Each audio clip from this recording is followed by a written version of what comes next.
Eto na mga boss, ang karugtong ng nakaraang chapter, pa-like, share at subscribe na lang para si Pajen pa tayong gumawa ng mga videos, umpisan na natin.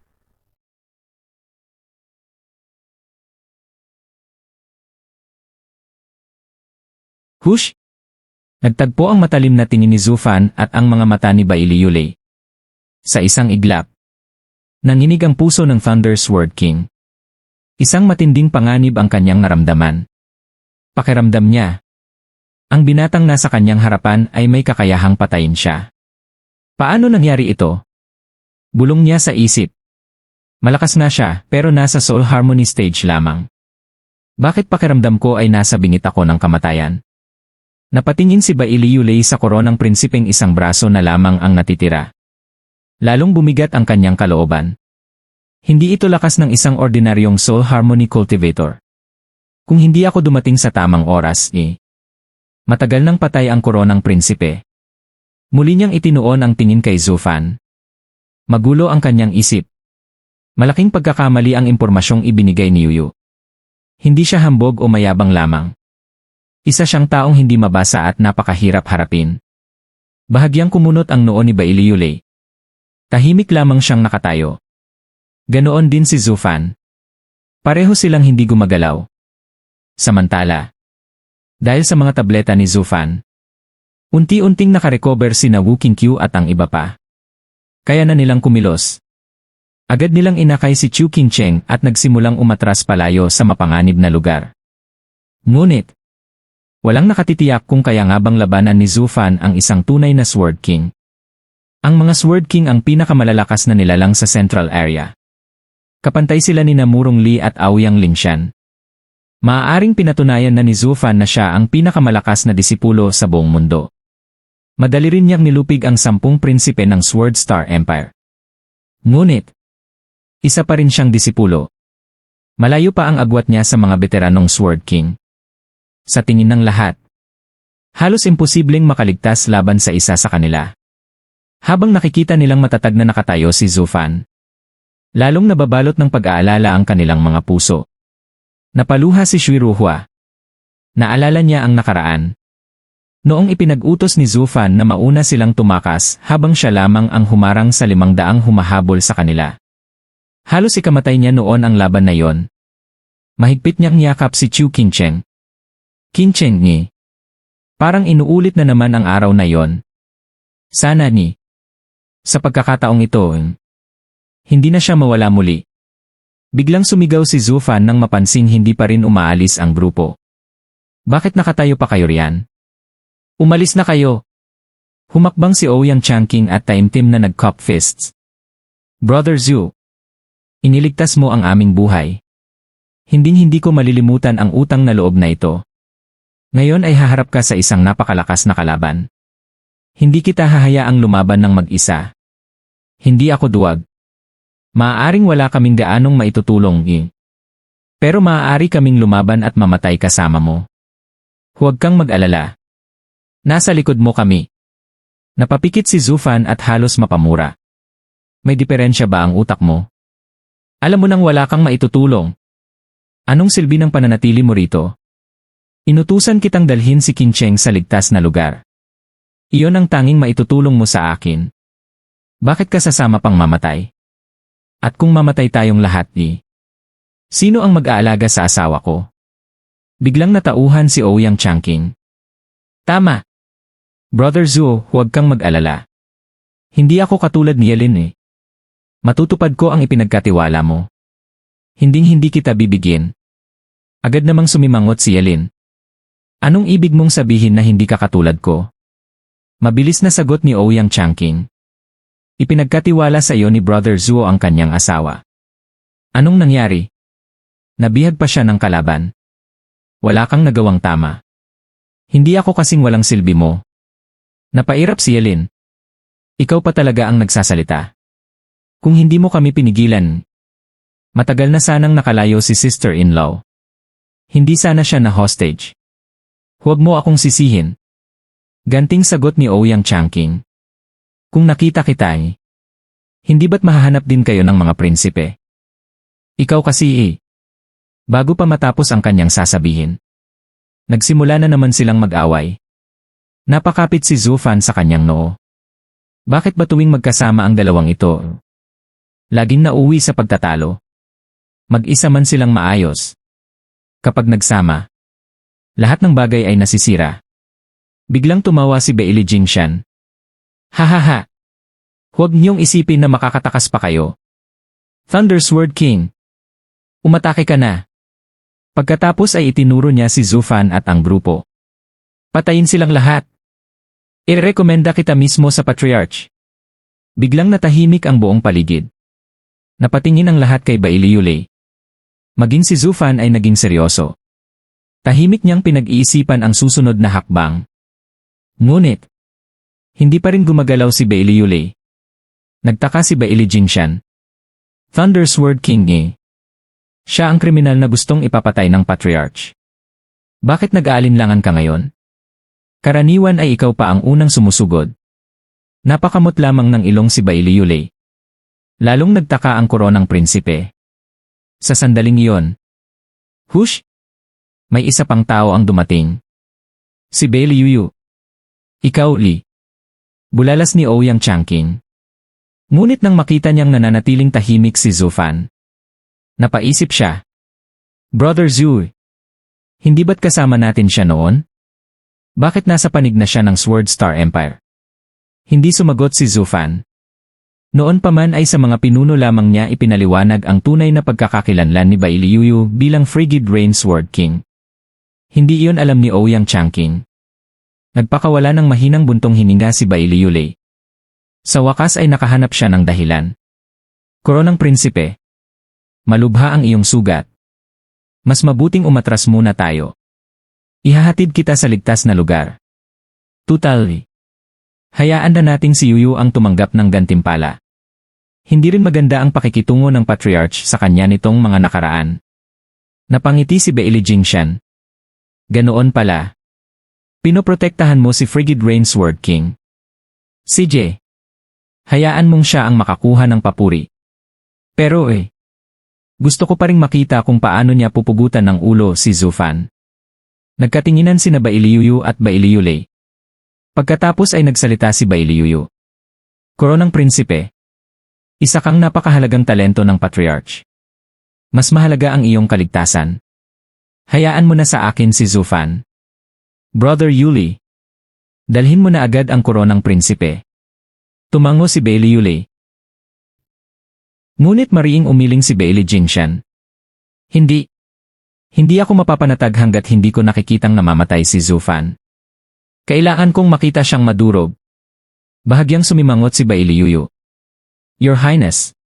Hindi ba ninyo ako pinagkakatiwalaan? Mahalaga ang inyong buhay sa Patriarch. Kung may mangyari pa sa inyo dahil sa gantimpala, kami ang mananagot. Kaya pakiusap Magpagamot na kayo. Kung hindi, mapipilitan kaming dalhin kayo. Napangiwi si Baili Jingshan. Alam kong nag-aalala kayo. Pero mananatili ako. Ako ang mananagot sa Patriarch. Umiling si Baili Yulei. Kilalang kilala ninyo ang Patriarch.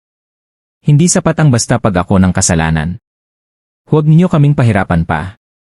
Kung kailangan pipilitin namin kayong umalis. Kahit magsumbong pa kayo sa Patriarch. Nauunawaan niyang ginagawa namin ito para sa inyong kapakanan. Nanlaki ang mga mata ni Baili Jingshan. Palipat-lipat ang tingin niya kina Baili Yulei at Zufan. Mahigpit niyang kinagat ang kanyang labi.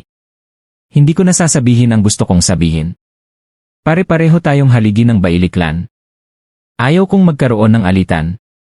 Pero mga Sword King talaga bang sulit ang ginagawa ninyo? Tahimik na yumuko si Baili Yulei. Koronang prinsipin. Mauna na po kayo. Napabuntong hininga si Baili Jingshan. CJ. Sana lang hindi ninyo ito pagsisihan. Pagkasabi niyon, lumipad siya palayo. Nagpalitan ng makahulugang tingin sina Baili Yulei at Baili Yuyu. Pagkatapos, sumunod si Baili Yulei sa koronang prinsipe. Sa huli, isa na lamang ang naiwan sa himpapawid. Si Baili Yuyu, ang Frigid Rain Sword King. At sa kanyang mukha, Unti-unting lumitaw ang isang kakaibang ngiti habang tahimik niyang pinagmamasdan si Zufan. Hush!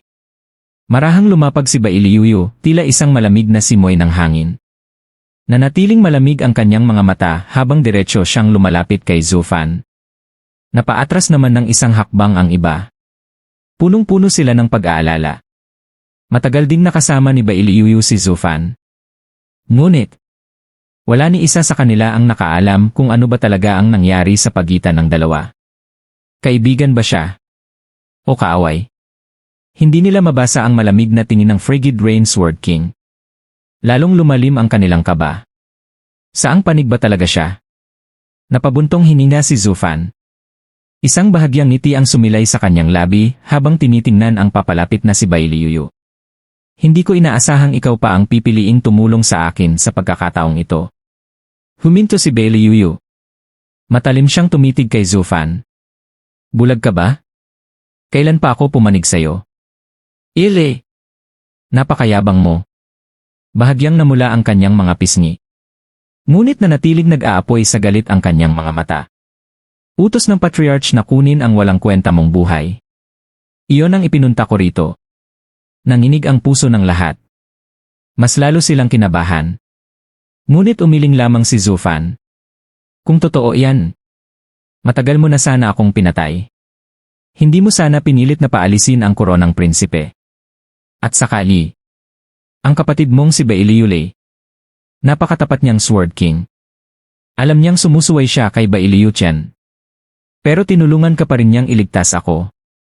Isa lang ang hindi ko maintindihan. Kung gusto talaga niyang tulungan kayo, bakit hindi na lang niya tuluyang pinatay ang koronang prinsipe? Hindi ba mas ligtas iyon? Wala nang magiging saksi.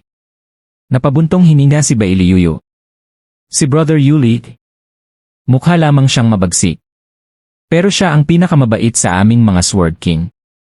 Ang koronang prinsipe ang haligi ng Baili clan. Hindi niya kayang panuoring mamatay iyon. Muli siyang tumitig kay Zufan. Ikaw talaga eh. Napakasama mong tao. Tinulungan ka na nga ng kapatid ko. Gusto mo pa siyang gamitin upang patayin ang sarili niyang kamag-anak. Wala ka bang kahit kaunting konsensya? Tumango si Murong Xu. Matalim din ang tingin niya kay Zufan. Punong-puno ng pagkamuhi. Nag-ubo si Ouyang Changqing. Ahem ni. Sister Xu. Tingnan mo muna ang sitwasyon. Nasa panig natin si Brother Zhu. Kapag namatay siya, kasunod din natin. Malamig na tumingin si Murong Xu sa kanya. Walang paninindigan. At walang prinsipyo. Lene. Magkaibang-magkaiba ang paniniwala nila ni Zufan. Laban siya sa lahat ng pinaniniwalaan nito. Ngunit, sa sitwasyong ito, wala siyang magawa kundi makisama sa isang demonyo. Iyon ang kapalaran ng mahina.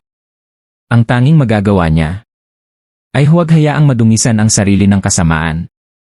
Para sa kanya, ang tanging sandata laban sa demonyo ay ang manatiling matuwid. Nagkibit balikat lamang si Zufan. Hindi siya tinablan ng mga puna ni Bailiyuyu. Mahina siyang natawa. Wala nga akong gaanong awa sa iba. Pero marunong akong tumanaw ng utang na loob. Tinulungan niyo ako ngayon. Kapag dumating ang araw na kayo naman ang mangailangan, hindi ko kakalimutan ang pabor na ito. Manahimik ka nga. Galit na sigaw ni Bailiyuyu. Ikaw ang nasa panganib ngayon. Umiling lamang si Zufan. Kumikislap ang kanyang mga mata. Ngayon lang iyan. Marami pang pagsubok ang darating. Sa araw na yon ako naman ang tutulong. Napangiti siya. Sige na. Umalis na tayo. Biglang naging seryoso ang kanyang mukha. Malayo pa ang teleportation array. Kailangan nating magmadali. Tumango si Wu Qingqiu. Mga 15 minuto ang layo. Mas maaga kung bibilisan natin. Tumango si Zufan. Pagkatapos ay tumingin kay Bailiyuyu. Yuyu. Ikaw ang manguna. Iligtas mo sila. Biglang sumimangot si Bailiyuyu. Inuutusan mo pa rin ako. Parang isa akong utusan. Napangiti si Zufan. Hindi ba't ikaw mismo ang sumunod sa akin kanina? Tulad noong nasa karavan tayo. Sundin mo ang utos ko. Kung ayaw mo pwede mo namang patayin ako. Iyan naman ang utos ni Bailiyu Tian. Ikaw na ang mamili. Napakagatlabi si Bailiyu. Halatang naiinis siya. Ngunit, sa huli, tumalikod siya. At siya pa ang naunang tumakbo. Huwag kayong mag-aksaya ng oras. Bilis! Kapag dumating ang ibang Sword King, wala na kayong matatakasan. Hush! Mabilis siyang nawala sa unahan. Ngunit, wala ni Katiting na galit sa kanyang tinig. Natigilan ang lahat. Pagkatapos ay dali-dali silang sumunod. Habang tumatakbo, napatingin sila kay Zufan. Punong-puno ng paghanga ang kanilang mga mata. Tinapik ni Ouyang Changqing ang balikat ni Zufan. Brother Zhu, kahanga-hanga ka. Nagre-recruit ka pa ng tao mula sa kampo ng Invincible Sword. Hindi pa basta ordinaryong tao. Isa pang Sword King. Dati, si Bailiyu Tian at Baili Jinwei ang palaging umaagaw ng mga eksperto. Pati sina Xiang Guanfion at Dan Qingshen ay napunta sa kanila. Ngayon, ikaw naman ang nakakuha kay Frigid Rain Sword King. Ipagmamalaki ka talaga ng Four Lands. Paano mo nagawa yon? Kinamot ni Zufan ang kanyang mukha. Gwapo kasi ako. Napatingin si Ouyang Changqing sa kanya. Natigilan. Pagkatapos ay hinipo ang sarili niyang halos perpektong mukha. Napaisip siya. Gumana ang honey trap. Kung ganoon, sa hitsura kong ito, may iba pa bang babaeng Sword King sa Central Area? Samantala, sa kabilang panig, mabilis na lumilipad si Baili Jingshan. Madilim ang kanyang mukha. Tahimik namang nakasunod si Baili Yulei. Biglang, may 3 tao ang lumitaw sa kanilang harapan. Koronang Prinsip. Brother Yulei. Sandali. Huminto silang dalawa. Napakunot no si Baili Yulei. Alam na niya agad ang binabalak ng Koronang Prinsipe. Hindi na niya ito maaaring pigilan ngayon. Lalo na sa harap ng 3 Sword King. Nagulat ang 3. Koronang Prinsipe. Bakit magkasama kayo ni Brother Yulei? Karaniwan. Kasama ng Koronang Prinsipe ang 10 prinsipe. Hindi siya dapat kasama ng isang Sword King. Ngunit nang makita nila ang kanyang kalagayan, nanlaki ang kanilang mga mata. Ang braso mo. Napabuntong hininga si Baili Jingshan. Huwag na ninyong ipaalala. Malungkot siyang yumuko. Lahat kami ng mga kapatid ko sinugod namin si Zufan. Utos iyon ng Patriarch. Nagulat ang 3. Nakita niyo siya. Akala nila. Nakuha na ng Koronang Prinsipe ang gantimpala. Kung ganoon, napatayin niyo siya. Nadala na ba ng ibang prinsipe ang ulo niya sa Patriarch? Unti-unting napuno ng luha ang mga mata ni Baili Jingshan. Anong gantimpala? Halimaw ang lalaking iyon. Lahat ng kapatid ko namatay. Ako man, nawalan ng kanang braso. Kung hindi dahil kay Thunder Sword King patay na rin sana ako. Napatulala ang 3 Sword King. Hindi sila makapaniwala. Ang pinakamalakas na disipulo ng Central Area, kasama pa ang 9 na prinsipe, ay nabigo kay Zufan. Ngunit mabilis ding nagliwanag ang kanilang mga mata. Ngumiti sila kay Baili Yulei. Kung ganoon, ikaw ang nakakuha ng gantimpala. Binabati ka namin. Siguradong gagantimpalaan ka ng Patriarch. Baka pahintulutan ka pa niyang mag-aral ng Sundering Sword. Ikaw na ang magiging pinakamalakas sa aming mga Sword King. Napabuntong hininga si Baili Yulei. Wala kayong naintindihan.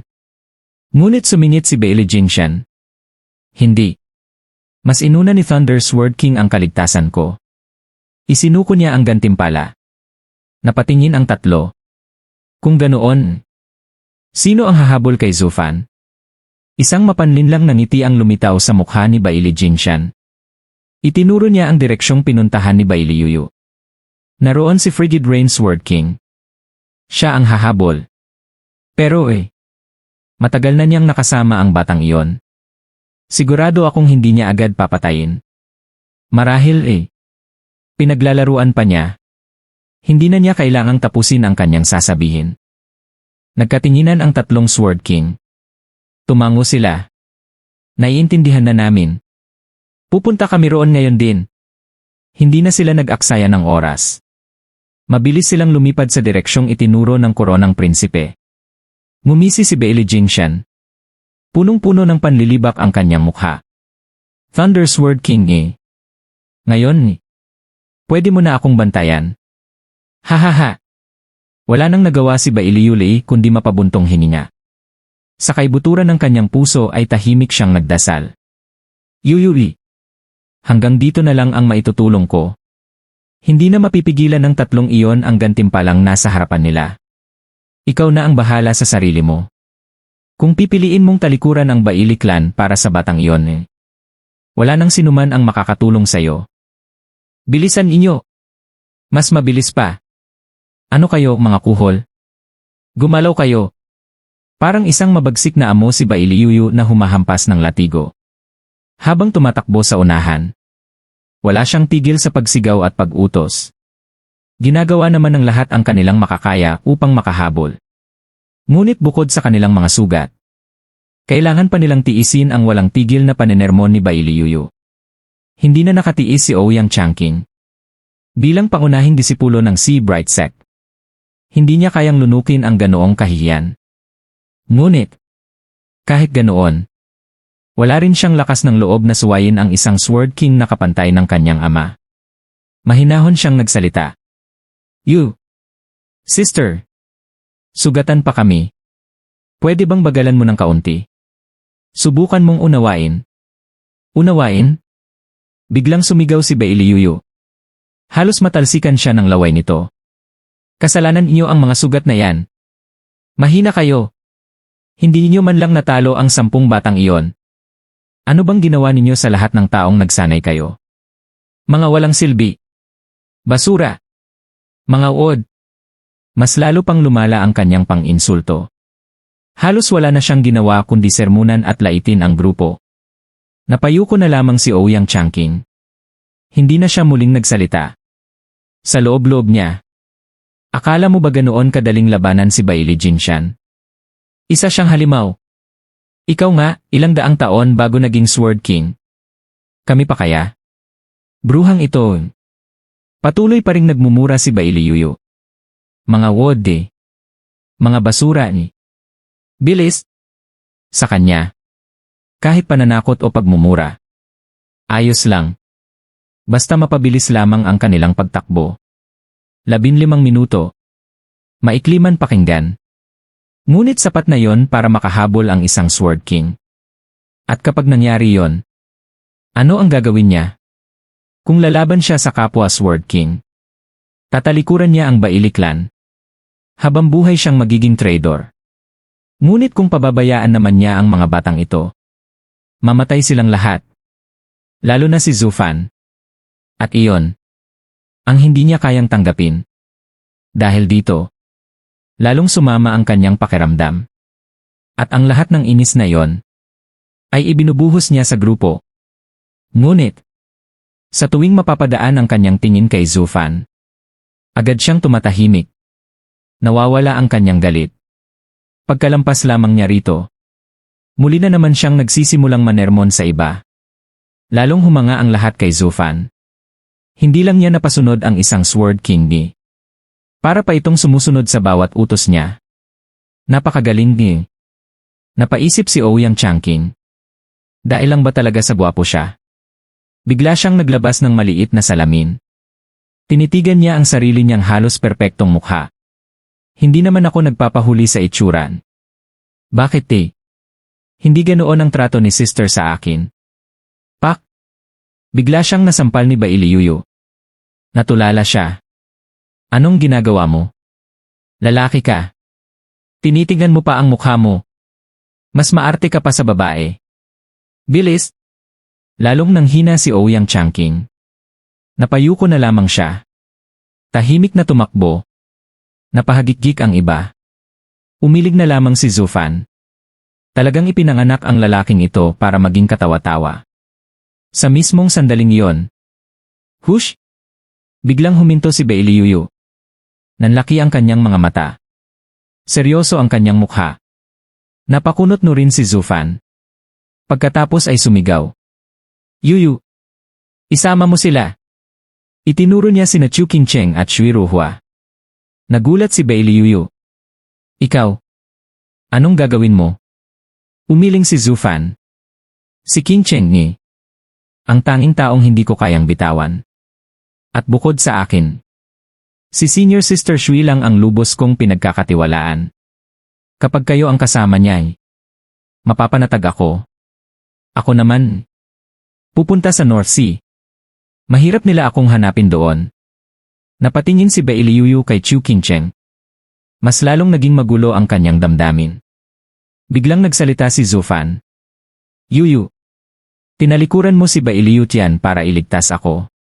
Hindi ko yon makakalimutan. Pasensya na ni. Sinabi kong hindi kita kailangan. Nagkamali ako. Kailangan kita ngayon. Pakiusap Ilayo mo sa panganib ang asawa ko. Diretso siyang tumingin sa mga mata ni Bai Liuyu. Alam mong wala ring silbi kung manatili ka rito. Hindi mo mapipigilan ang tatlong Sword King. At gusto mo bang matawag na traitor? Ayaw kong ikaw ang magdusa dahil sa akin. Mas mabuti pang huwag kang makita nila. Ikaw na ang bahala kina Qingcheng. May sarili akong paraan para mabuhay. Matapos ang lahat ng pinagdaanan natin, hindi mo pa rin ba ako mapagkakatiwalaan? Mahigpit na naggalit ang mga ngipin ni Bai Liuyu. Sa huli, dinampot niya sina Chu Qingcheng at Shui Ruhua. At mabilis na lumipad. Mula sa malayo. Sumigaw siya. Huwag kang mamamatay, loko. Napakurap si Ouyang Changqing. Ha? Bakit umalis si sister? Napangiti si Zufan. Hindi ninyo naramdaman. Sugatan pa kasi kayo. Pero may tatlong napakalakas na presensya ang papalapit. Tatlong Sword King. Tinulungan niya ako dahil sa pagkakaibigan namin. Pero lihim lang iyon. Hindi siya pwedeng makita ng ibang Sword King. Kaya pinaalis ko siya kasama ng mga babae.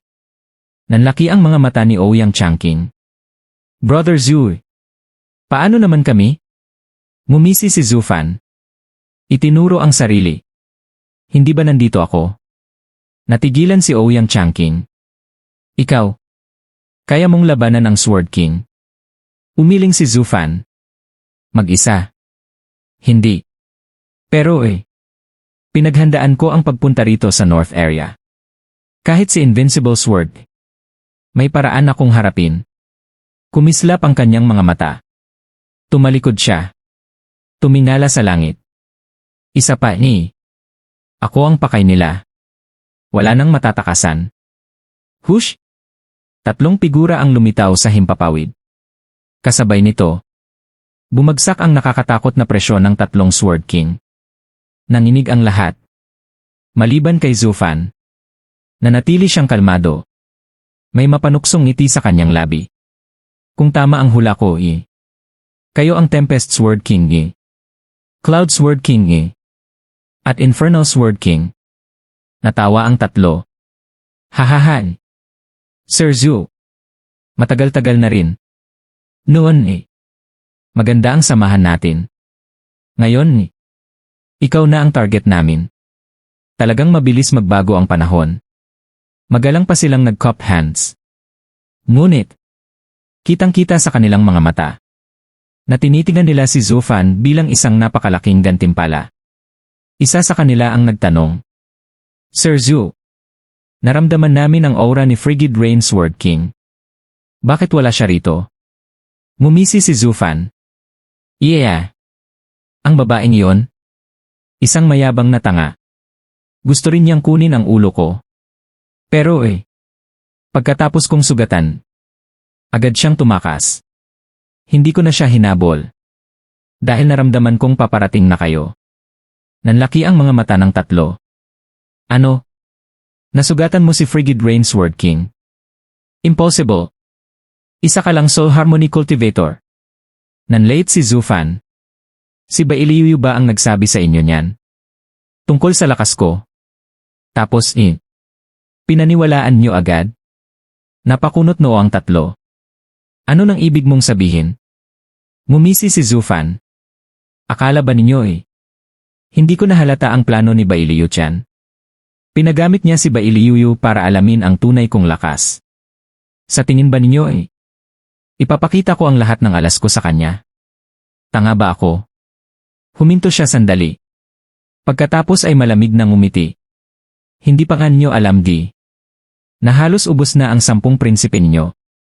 Isa lang ang nakaligtas. At iyon dahil dumating sa oras sina Thunder Sword King at Frigid Rain Sword King. Pero kahit ganoon, hindi nila ako napigilan. Kung gusto ko patay na rin sana ang koronang prinsipe. Hindi ko lang siya hinabol. Kahit 2 Sword King hindi kayang pigilan akong patayin ang gusto kong patayin. Huwag ninyong kalilimutan. Ako ay disipulo ng Devil Mountain. Kasabay ng kanyang mga salita. Isang napakalakas na aura ang sumabog mula sa kanyang katawan. Aura ng isang tunay na hari. Kahit nasa Genesis stage ang 3 Sword King, hindi nila napigilang manginig. Sa isip nila, ganito ba talaga kalakas ang mga disipulo ng Devil Mountain? Hindi kaya sadyang hindi sinabi ni Frigid Rain Sword King ang buong katotohanan. Biglang naging maingat ang 3. Lalo silang nag-atubiling kumilos. Hindi nila alam na ang lahat ng iyon ay isa lamang napakagaling na panlilinlang ni Zufan.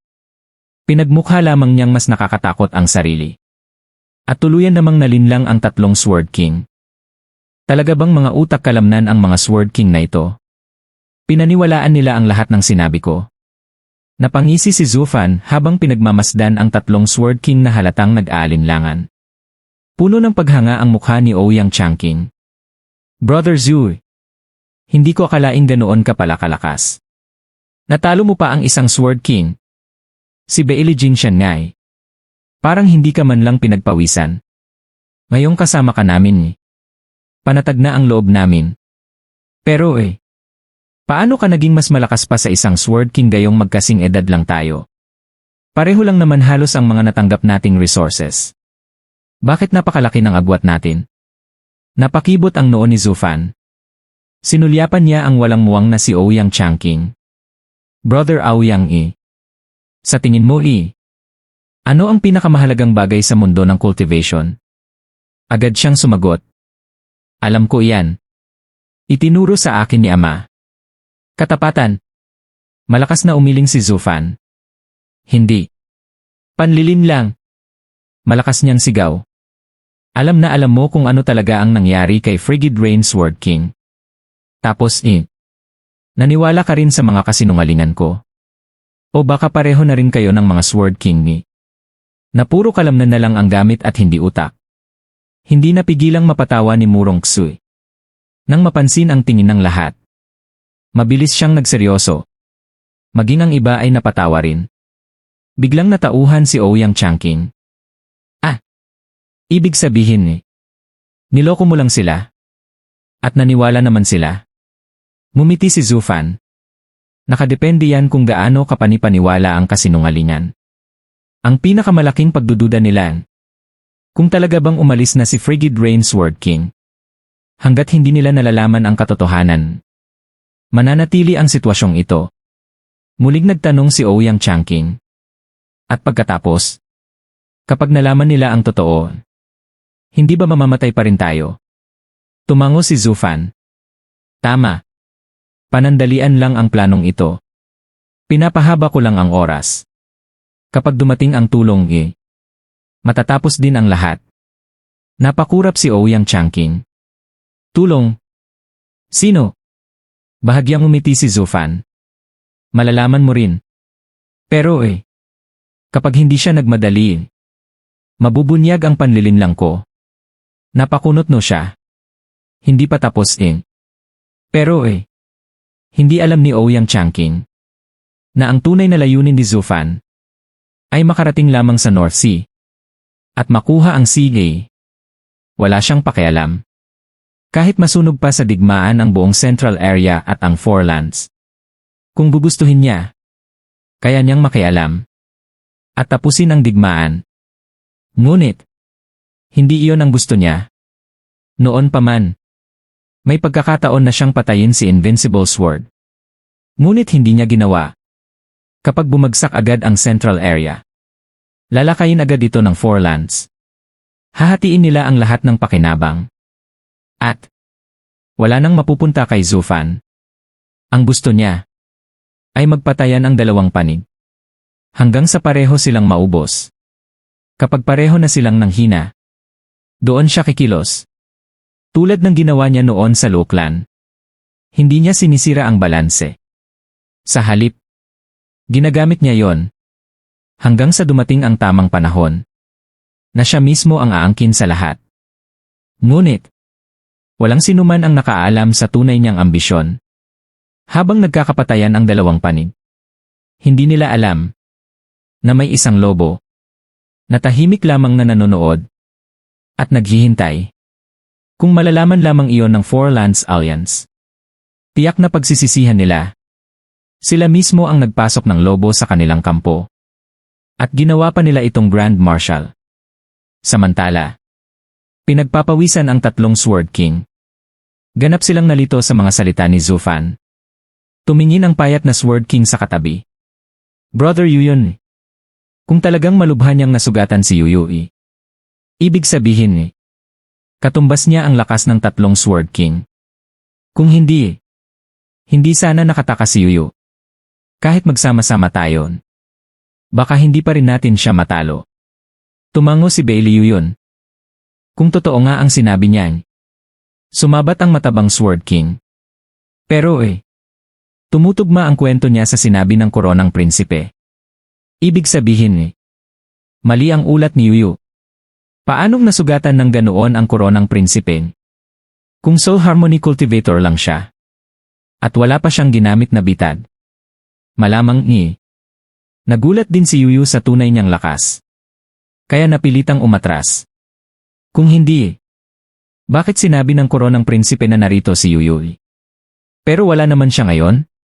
Kung hindi siya natalo bakit niya iiwan ang ganoong kalaking gantimpala? Nagkatinginan ang 3. Mabigat ang mukha ni Bailey Yuyon. Mas malala pala ito. Akala natin malakas lang ang Devil Mountain. Pero hindi pala dapat basta-basta binabangga. At ngayon, nagalit pa natin sila. Biglang kumislap ang kanyang mga mata. Kailangan nating patahimikin siya. Walang dapat mabuhay. Kahit ang mga batang iyon. Ngunit nag-alangan siya. Hindi pa rin malinaw ang tunay niyang lakas. Kaya ba natin? Bahagyang umisi si Bailey Yuyon. Siya ang pinakamahirap. Pero ang iba pabigat lang. At dahil kasama niya silan, siguradong may taong mahalaga sa kanya. Ako ang haharap sa kanya. Hahatiin ko ang atensyon niya. Kayong dalawa patayin niyo ang iba. Kapag nagambala siya, sabay tayong atake. Doon natin malalaman kung sino ang pinakamahalaga sa kanya. Kapag nakita natin ang kahinaan niya, madali na siyang patayin. Napangiti ang 2. Napakagaling, brother yon. Tumango silang 3. At sa pagkakataong ito, wala na silang pag-aalinlangan. Napabuntong hininga si Zufan. Hindi niya sila basta Sword King. Nakaisip agad ng paraan. Tapos na ang panlilinlang. Kapag may plano na sila, hindi na sila magdadalawang isip. Hush! Parang 3 lawin silang sumugod. Diretsong sinalakay ni Bailey Yuyon si Zufan. Samantalang ang 2 pumalibot at tinarget ang mga sugatan. Kahit pa sa himala ay tunay ngang kasing lakas siya ng isang Sword King. Hindi pa rin niya kayang protektahan ang lahat. At ang totoo, hindi pa siya Sword King. Ni hindi nga niya kayang harapin ang isa. Sa ilalim ng napakabigat na presyon, namutla ang lahat. Nanginig ang kanilang mga katawan. Napabuntong hininga si Zufan. Marahan niyang hinawakan ang kumikislap na singsing sa kanyang daliri. Mukhang wala na akong ibang pagpipilian. Ako na mismo ang kikilos. Biglang kumalat ang mga alon ng enerhiya mula sa kanyang singsing. Unti-unting sumabog ang isang napakalakas na aura. Malamig ang kanyang mga mata habang itinataas ang kamay. Dahil gusto nilang mamatay. Bigla. Hush! Tatlong napakatalim na Sword Key ang rumagasa. Napilitang umiwas ang tatlong Sword King. Bahagya pang napunit ang kanilang mga damit. Kaunti na lamang. At masasapol sila. Nanlaki ang kanilang mga mata. Sino iyon? Kasabay nito. Isang pamilyar na tinig ang umalingaw-ngaw. Hahaha! Kayo bang mga Sword King? Libo-libong taon nang nabubuhay. Pero mga bata pa rin ang pinagdidiskitahan. Biglang lumiwanag ang mukha ni na Aoyang Changqing at Murong Xue. Sila! Ama! Kuya! Tatlong figura ang dahan-dahang lumitaw. Sina? Murong Lai, Aoyang Lingshan, at Shangguan Fixiong. Bawat isa ay may hawak na divine sword. Bagamat maputla ang kanilang mga mukha, may bakas ng dugo sa gilid ng kanilang mga labi. Malinaw na mabibigat ang kanilang sugat. Ngunit, pinilit pa rin nilang tumayo. At walang takot na humarap sa tatlong Sword King. Marahang ibinaba ni Zufan ang kamay. Napabuntong hininga siya. Mukhang hindi ko na kailangang gumastos ng lakas. Tuwang-tuwa si Ouyang Changqing. Brother Zhu, napakagaling mo. Alam mong darating ang tulong. Ngayong nandito na sina Amay. Wala nang magagawa ang mga Sword King. Ano nang gagawin natin ngayon? Maghahanap ba tayo ng ligtas na lugar? O manonood lang?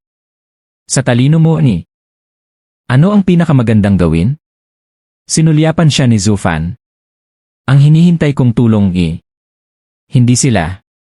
Pero hindi na rin masama. At ngayon tumakbo tayo. Malakas niyang sigaw. Agad niyang sininyasan ang lahat. Diretso silang tumakbo patungo sa teleportation array. Natulala ang grupo. Makalipas ang ilang sandali. Napatanong sila. Brother Zhu, bakit tayo tatakbo? Habang mabilis na tumatakbo. Sumagot si Zufan. Muntik nang mabunyag ang panlilinlang ko. Ngayong may ibang humarang na sa kanila. Tanga na lang ang mananatili rito. Tumatakbo. Hindi pa man natatapos magsalita si Ouyang Changqing. Boom! Boom! Boom! Tatlong malalakas na pagsabog ang umalingaw-ngaw. Tatlong katawan ang bumagsak sa lupa sa kanilang harapan. Kasabay ng pagtilamsik ng dugo. Sila ay Murong Lai, Aoyang Lingshan, at Shangguan Fixiong. Patuloy na umugong ang kanilang mga divine sword. Na para bang nagdadalamhati. Sa matinding kahihiyang sinapit ng kanilang mga may-ari. Nanlaki ang mga mata ni Ouyang Changqing. Tulala siyang nakatingin sa kanyang ama. Paano natalo si Amay? Sa isang atake lang Ang matingkad na pulang dugo ay kumikislap habang tumatalsik sa lupa. Matinding kabaligtaran ito ng mapuputlang mukha ni na Aoyang Lingshan, Murong Li, at Shangguan Fixiong. Halos hindi na sila makatayo. Punong-puno ng pagod at kawalan ng pag-asa ang kanilang mga mukha. Napasinghat sina Aoyang Changqing at Murong Xue. Hindi pa nila kailanman nakita ang kanilang mga nakatatanda na nasa ganoong kalunos-lunos na kalagayan. Paano nangyari ito? Tatlong Sword King lamang ang kanilang kalaban. Halos magkapantay lang naman ang lakas ng magkabilang panig. Higit pa rito, may hawak pa silang tatlong Divine Sword. Kung ganoon, bakit sila ang natalo? Ano ba talaga ang nangyari? Tanging si Zufan lamang ang agad nakaunawa. Napabuntong hininga siya. Umaasa pa akong makakatagal sila ng kaunti. Pero masyado nang malubha ang mga sugat nila. Napalingon si Murong Xue. Sugat? Ibig mong sabihin, nasugatan na sila bago pa dumating dito? Tumango si Zufan. Malakas ang unang pag-atake nila para pigilan ang mga Sword King. Pero pang-ibabaw lang iyon. Malamang ibinuhos na nila ang natitira nilang lakas para takutin ang kalaban. Katulad lang ng ginawa ko. Bahagya siyang napangiti. Pero wala silang talento sa pag-arte. Napatingin ang lahat sa kanya. Paano mo nalaman? Ngumisi si Zufan.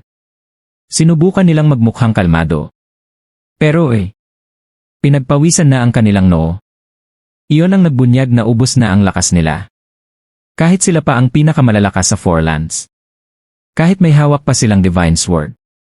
Wala na silang natitirang enerhiya. Umaasa akong mapipigilan nila ang kalaban ng mas matagal. Pero hindi man lang nila kinaya ang isang suntok. Malamang napakalubha ng naging laban nila kanina. Niwala na silang lakas para lumaban hanggang kamatayan. Nanginginig ang lahat matapos marinig iyon. Ang tatlong eksperto, na siyang huli nilang pag-asa, ay bumagsak agad sa isang iglap. Hindi pala sila dumating upang iligtas ang iba. Kundi, dumating silang halos hindi na rin mailigtas ang kanilang sarili. Ang tanging nagawa nila ay takutin sandali ang kalaban. Ngunit nang mabunyag ang kanilang kahinaan, nawala ng saysay ang lahat. Ano pa ang magagawa nila laban sa tatlong Sword King? Mamatay na lamang. Namutla ang lahat. Tahimik silang nagkatinginan. Agad tumakbo sina Aoyang Changqing at Murong Xui upang alalayan ang kani-kanilang nakatatanda. Si Shangguan Fixing lamang ang naiwan. Walang lumapit sa kanya.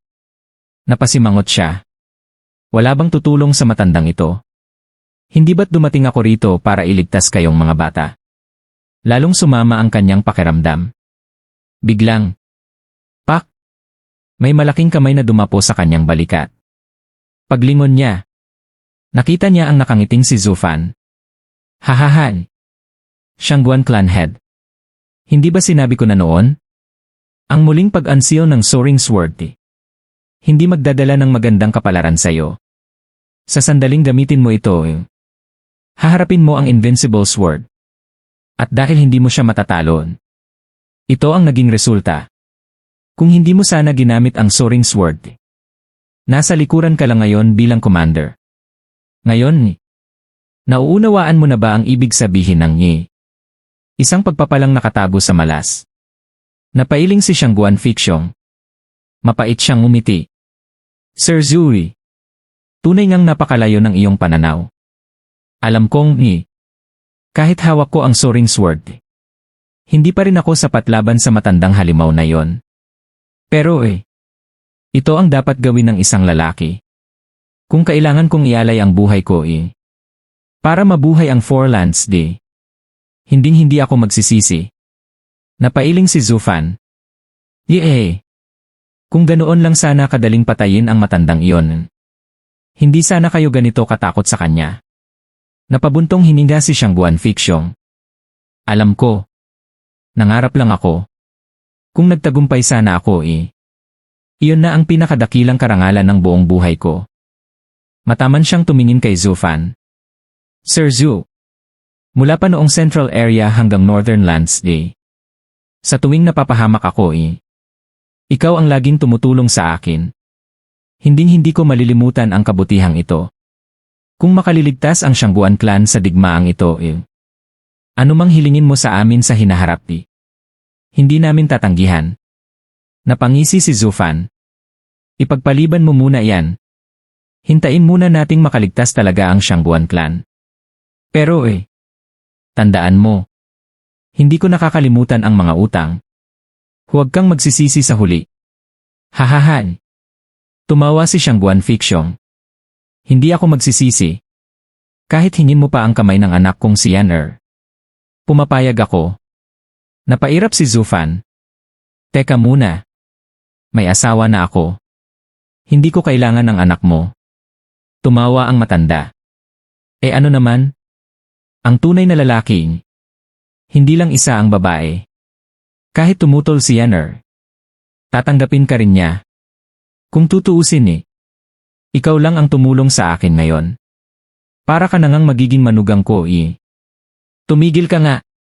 Naririnig mo ba ako? Napailing si Zufan. Pagkatapos, itinulak niya si Shangguan Fixing papunta kay Wu Qingqiu. Wu Qingqiu, ikaw na ang umalalay sa matandang ito. Magalang na tumango si Wu Qingqiu. Agad niya itong inalalayan. Samantala, nagkatinginan sina Murong Xui at Aoyang Changqing. Punong-puno ng pagkabigla ang kanilang mukha. Ibig sabihin, nasugatan kayo ng ganito. Matapos ninyong labanan ang Invincible Sword. Napabuntong hininga si Ouyang Lingshan. Halata pa rin ang pait sa kanyang mukha. Hindi ko pa rin matanggap. Napasinghap si Murong Xu. Ganoon ba talaga kalakas ang Invincible Sword? Kahit kayong tatlo, na may hawak pang Divine Sword, ay hindi pa rin sapat. Noon pa man, ang plano nila ay pigilan muna si Beiliu Chen gamit ang tatlong Divine Sword. Hanggang sa dumating ang kanilang mga reinforcement. Pagkatapos, lalamunin nila ito sa dami. Ngunit, sa isang espada lamang, nawasak ang buong plano. Tatlong Divine Sword Wielder. Ang sabay-sabay na natalo. Kung hindi dahil sa plano ni Zufan. Matagal nang bumagsak ang Four Lands. Mahina ang boses ni Ouyang Lingshan. Malubha kaming nasugatan. Ginamit namin ang Divine Sword para salagin ang kanyang atake. Pero bahagya lamang kaming nakaligtas. Nanginginig ang kanyang noo. Si Beiliu Chen. Hindi na tao. Kahit nagsama-sama kaming tatlo. Hindi man lang namin siya nasugatan. Tahimik na ipinikit ni Murong Li ang kanyang mga mata. Punong-puno ng kawalan ng pag-asa ang kanyang mukha. Biglang, isang malamig na halakhak ang umalingaw-ngaw. Hahahan. Ngayon niyo lang nalaman ang tunay na lakas ng Patriarch. Pero huli na. Nagulat ang lahat. Sabay silang tumingala. Si Beiliu yun ang nagsalita. Nakapalibot pa rin sa kanila ang tatlong Sword King. Nang makita namin kayong dumating naunawaan naming ubos na ang lakas ninyo. Napakatagal na naming kasama ang Patriarch. Wala pa kaming nakitang nakaligtas matapos tamaan ng kanyang espada. Nabuhay lang kayo. Dahil sa Divine Sword. Kung wala yun matagal na kayong bangkay. At sa kalagayan niyo ngayon, gusto pa rin niyo kaming labanan? Mga hangal. Galit na galit si Ouyang Lingshan. Bigla niyang itinapat ang kanyang Divine Sword sa tatlong Sword King. Changqing, isama mo si Sir Zuo at ang iba. Pumunta kayo sa teleportation array. Kapag nakarating kayo roon, ligtas na kayo. Pinilit ding tumayo ni Murong Li. Bagamat maputla, handa pa rin siyang lumaban. Umubo si Shangguan Fixiong. Piliting itinuwid ang kanyang likod. Matanda na ako. Mahina na rin. Pero kung ang kapalit nito ay ang kinabukasan ng Four Lands wala akong pagsisisihan. Napaluha si Ouyang Changqing. Ama, mahigpit ang boses ni Ouyang Lingshan. Changqing, alam kong nag-aalala ka. Pero kapag ligtas ka panatag na ako. Kaya umalis na kayo. Ama, umalis ka na. Sa bilis ninyo Isang minuto lang makakarating na kayo. Kaya ko silang pigilan hanggang doon. Ama, umalis Malakas niyang itinaas ang Divine Sword. Handa na siyang mamatay. Napakamot naman ng ulo si Ouyang Changqing. Nahihiyang yumuko. Yuhi. Ama, may mali yata sa pagkakaintindi mo. Hindi iyon ang ibig kong sabihin. Katulad ninyo sugatan din kami. Hindi kami makakalipad ng mabilis. Mga 15 minuto pa bago kami makarating sa teleportation array. Kaya mo ba silang pigilan? Nang kaunti pang mas matagal. Yuf! Sabay-sabay na natigilan ang tatlong nakatatanda. Nanigas sila sa kinatatayuan. Sa isip nila, lintik na suwail na anak Napangiwi si Ouyang Lingshan. Mariing kumibot ang kanyang mukha habang dahan-dahan niyang ibinaling ang ulo kay Ouyang Changqing. Ano ang sinabi mo? Napakamot ng ulo si Ouyang Changqing at alanganing ngumiti. Hahaha. Ama, huwag ka munang magalit. Hindi mo rin naman kami masisisi. Mas malakas talaga sila kaysa sa amin. Kaya lahat kami ay malubhang nasugatan. Kung hindi dahil sa tableta na ibinigay ni Brother Zuo, hindi pa rin kami makakagalaw hanggang ngayon. Iyon lang ang dahilan kung bakit nakatayo pa kami ngayon. Kung hindi, nakahandusay pa rin sana kami sa lupa. Matagal siyang tinitigan ni Ouyang Lingshan. Pagkatapos ay tumingin siya sa tatlong Sword King. Kayo ba ang gumawa nito sa kanila? Lene. Mga tanyag kayong Sword King. Kayang-kaya ninyong patayin ang mga batang ito sa isang galaw lamang. Kaya bakit niyo pa sila pinahirapan? Napangisi si Bailiu yun. Mali ka, Ouyang Lingshan. May dignidad kami. Hindi kami mga baliw na mahilig mang-api ng mga bata. Hindi namin gagawin ang ganoong bagay. Itinuro niya ang mga kabataan. Kung gusto mong malaman ang totoo, sila mismo ang tanungin mo. Napatingin si Ouyang Lingshan sa kanyang anak. Nahihiyang yumuko si Ouyang Changqing. Amay. Nakaharap namin ang 10 prinsipe ng Baili clan. At pagkatapos din, napakunot no ang tatlong may hawak ng Divine Sword. At pagkatapos ano? Mahinang sagot ng mga kabataan. Natalo kami. Biglang nanlaki ang mga mata ng tatlong matanda. Kayo, tinalo ninyo ang 10 prinsipe. Sa kanilang isip, talagang may karapat-dapat na tagapagmana ang Four Lands.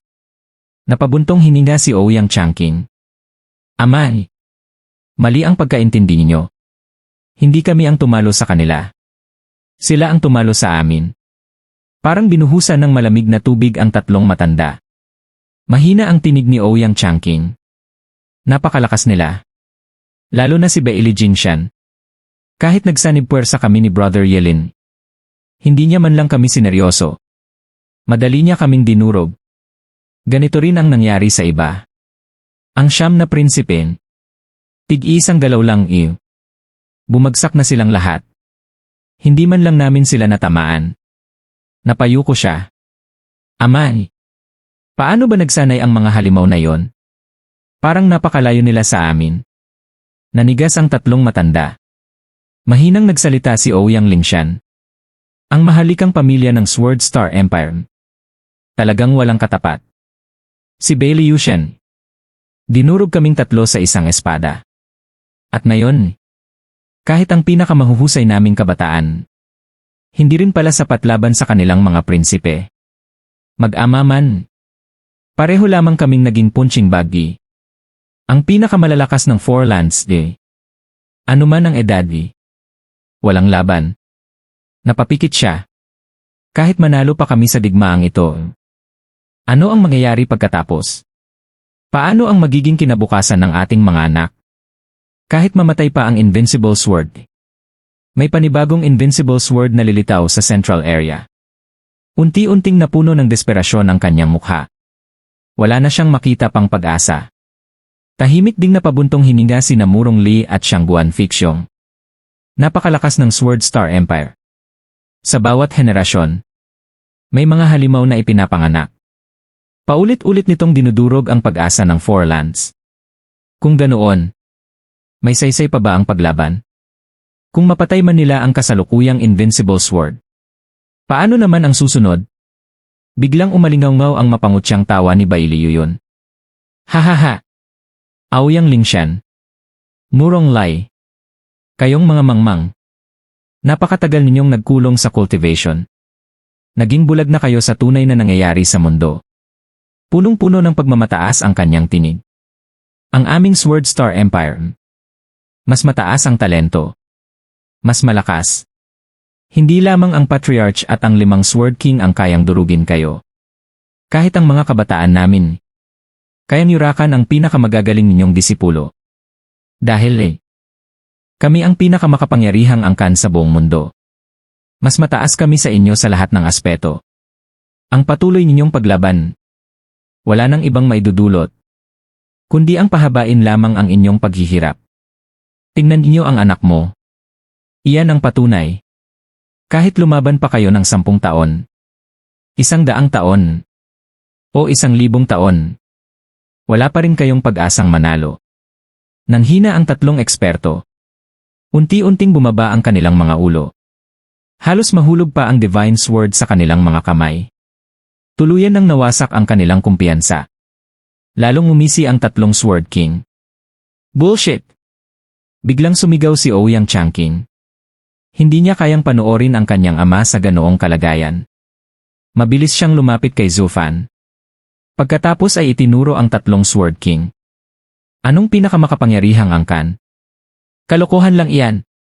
Hindi pa ako tapos magsalita. Totoong natalo kami ng inyong 10 prinsipe. Pero ang 10 prinsipe ninyo ayaw ninyong banggitin kung paano sila dinurog ni Brother Zhu. Biglang nagbago ang ekspresyon ng tatlong Sword King. Maging si Ouyang Lingshan ay napatingin kay Zhu Fan. Buong pagmamalaking itinuro ni Ouyang Changqing si Zhu Fan. Si Brother Zhu. Hindi. Si Big Brother Zhu. Isa siyang henyong yayanig sa buong mundo. Ano ba ang halaga ng inyong mga prinsipe? Sa isang iglap siyam sa kanila ang pinabagsak ni Big Brother Zhu. Wala man lang silang pagkakataong lumaban. At ang huling si Beili Jingshan. Naputulan pa ng braso. At tumakas lang niya. Dahil dumating ang dalawang Sword King. Lalo siyang naging mayabang. Kami ay natalo ng 10 prinsipe. Kaya agad niyong sinabing mas mataas ang Central Area. Kung ganoon, ang taong dumurog sa inyong 10 prinsipe, hindi ba mas mataas pa sa inyo? Pinakamakapangyarihang angkan? Ile. Kung ganoon, sino si Zhu Fan para sa inyo? Pakinggan niyo akong mabuti. Darating ang araw na ang Zhu Clan ang mamumuno sa mundong ito. Si Big Brother Zhu ang magiging pangalawang Invincible Sword. Hindi. Mas malakas pa siya kaysa roon. Tuloy-tuloy ang kanyang pagmamalaki. Parang siya mismo ang nakagawa ng lahat ng tagumpay. Napailing na lamang si Zhu Fan at napangiti. Brother Aoyang, kung gusto mong magkaroon ng kaaway, ikaw na lang. Huwag mo na akong idamay. Wala akong balak makipag-agawan sa Beili Clan. Ngumiti si Ouyang Changqing. Brother Zhu, kung kaya ko lang ako na sana ang gumawa. Pero nakita mo naman ang nangyari. Labis ang kayabangan ng mga yon. Halos tuluyan nilang sirain ang loob ng ama ko. Hindi ko yon kayang panoorin. Kaya kailangan kong ipakita sa kanila ang katotohanan. At wala naman akong sinabing kasinungalingan. Sa lakas mo panahon na lang ang hinihintay. Ikaw ang papalit sa Beili Clan. Naniniwala ako sa iyo. Mula ngayon, tatawagin kitang Big Brother. At sasali ako sa Zhu Clan. Kaya kailangan mo na akong tanggapin. Tutupdin ko ang lahat ng iutos mo. Tahimik siyang tinitigan ni Zhu Fan. Mabilis na umikot ang kanyang isip. Ang digmaan ay nakatuon ngayon sa Northern Lands. Kung makukuha niya si Ouyang Changqing, magiging tulay ito upang palawakin ang impluensya ng Zhu Clan sa rehiyong iyon. Pagkaraan ng ilang sandali, bahagya siyang tumango. Ayos na rin. Magkakaroon ako ng matibay na pundasyon dito. Labis ang tuwa ni Ouyang Changqing. Sa wakas, may dahilan na siyang magmalaki gamit ang pangalan ni Zhu Fan. Hindi ito basta bugso ng damdamin. Mula nang makita niyang durugin ni Zhu Fan ang 10 prinsipe, alam na niyang may dahilan kung bakit ganoon ang paghanga ni Yelin rito. Talino, tapang, lakas. Nasa Zhu Fan ang lahat. Kaya para kay Ouyang Changqing, isa itong napakahusay na puhunan. Kung yayanig man ni Zhu Fan ang mundo sa hinaharap, sisiguraduhin niyang naroon din siya.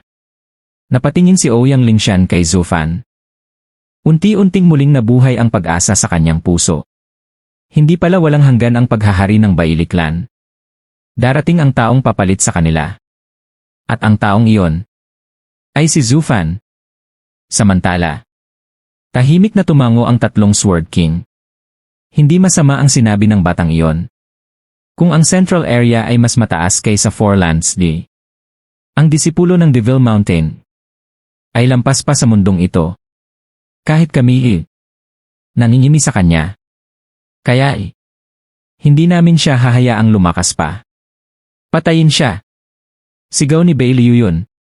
Sa isang iglap, sabay-sabay silang sumugod kay Zhu Fan. Kasabay nito, pinilit ding tumayo ni Ouyang Lingshan at ng iba pa. Sir Zhu, umalis ka. Kami ang pipigil sa kanila. Napangisi ang tatlong Sword King. Lene, sa kalagayan nyo. Biglang, boom! Isang kidlat ang sumiklab. Kasunod ang nakakabinging dagundong. Isang malamig ngunit galit na tinig ang umalingaw-ngaw sa buong kalangitan. Sinumang mangahas na saktan ang amay. Mamamatay. Napangiti si Zufan. Nahuli ka, Kyawer. Boom! Biglang kumislap ang kulay ubeng kidlat sa dulo ng kalangitan. Tatlong malalakas na kidlat ang rumagasa patungo sa tatlong Sword King bago pa man nila marating si Zufan.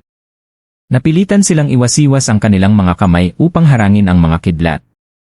Dahil doon, napaurong silang tatlo at napakunot noo. Sino ang may kakayahang gumamit ng kidlat na katulad ng kapangyarihan ng Sundering Sword? Hush! Sa isang kisap mata, lumitaw si Kyawer sa harap ni Zufan. Masaya itong umiti. Ama, sakto ang dating ko. Napailing si Zufan at bahagyang natawa. Hindi. Huli ka na. Kung mas nahuli ka pa ng kaunti. Sa lupa mo napupulutin ang kawawang ama mo.